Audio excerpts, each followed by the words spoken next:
तो हेलो बच्चों, आज हम करने वाले हैं क्लास 10 का एक दमदार क्वेश्चन आर डी शर्मा का। इसके हैं 5 पार्ट। आपको क्या करना है इन क्वेश्चंस में, आपको करना find LCM and HCF of the following integers and apply the prime factorisation method. Means prime factorisation method से आप इन पांचों क्वेश्चंस के क्या निकालने, एलसीएम एंड एचसीएफ निकालने हैं। सो हम क्या करेंगे, एक एक करके पाँचों को सॉल्व करेंगे। तो फर्स्ट वीडियो में आज हम करने वाले हैं question number 1, question number 2 and आप इन 3 क्वेश्चनों को अपने आप कर सकते हो फर्स्ट और सेकंड क्वेश्चन को समझकर।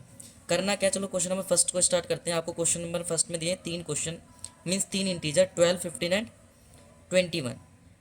एक एक करके पहले इनका एचसीएफ निकालते हैं। तो एचसीएफ निकालने के लिए इनके सेपरेटली हम क्या कर लेंगे, फैक्टर कर लेंगे। 12 को फैक्टर अलग कर लेंगे, 15 के फैक्टर अलग से निकालेंगे एंड 21 के फैक्टर अलग से निकालेंगे। 2 से स्टार्ट करते हैं, 2 से डिविजिबल है तो 2 6 जा 12, 2 3 जा 6 एंड 3 1 जा 3। 15 को भी ऐसे ही डिवाइड करेंगे, फैक्टर करेंगे इसके, 3 से कटेगा, 2 से तो कटेगा नहीं क्योंकि 2 के टेबल 15 आता नहीं है। 3 के टेबल 15 आता है, 3 कितने बार में, 5 बार में। 3 5 जा 15, 5 1 जा 5, ये भी 3 के टेबल से कट जाएगा। 3 7 जा 21, 7 1 जा 7। अब सबसे पहले सबके हम फैक्टर लिख लेंगे।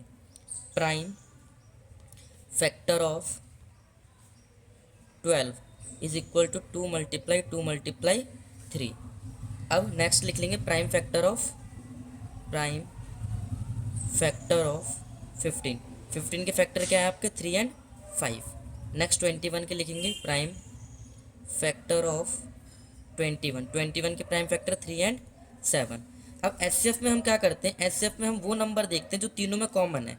तो एचसीएफ हम किस किस का निकाल रहे हैं, 12 का, 15 का एंड 21 का।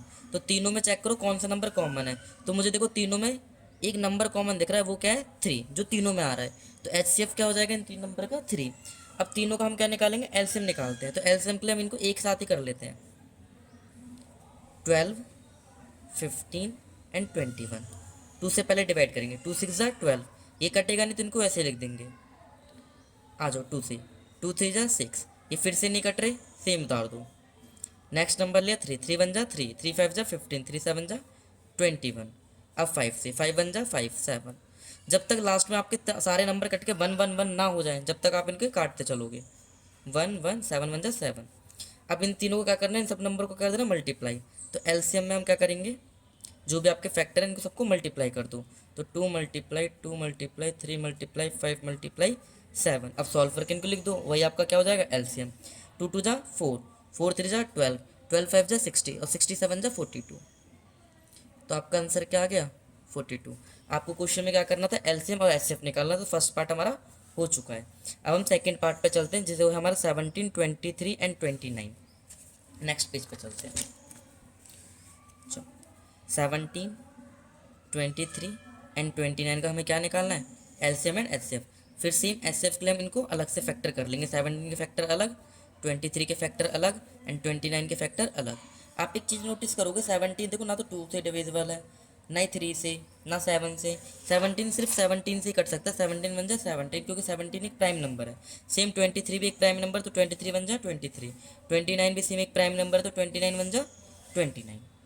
आई होप आपको क्लियर है। अब क्या करेंगे, प्राइम फैक्टर लिखेंगे तीनों के।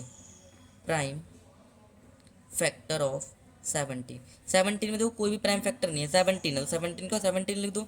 चाहो तो मल्टीप्लाई 1 भी आप लिख सकते हो, जैसे 1 1 जा 1 तो कर सकते हो ना, कोई दिक्कत नहीं है। Same prime factor of 23 is equal to 23। Prime factor of 29 is equal to 29। अब एचसीएफ अगर मैं देखूँ इन 3 नंबरों का, तो देखो मुझे कुछ भी नंबर कॉमन नहीं दिख रहा।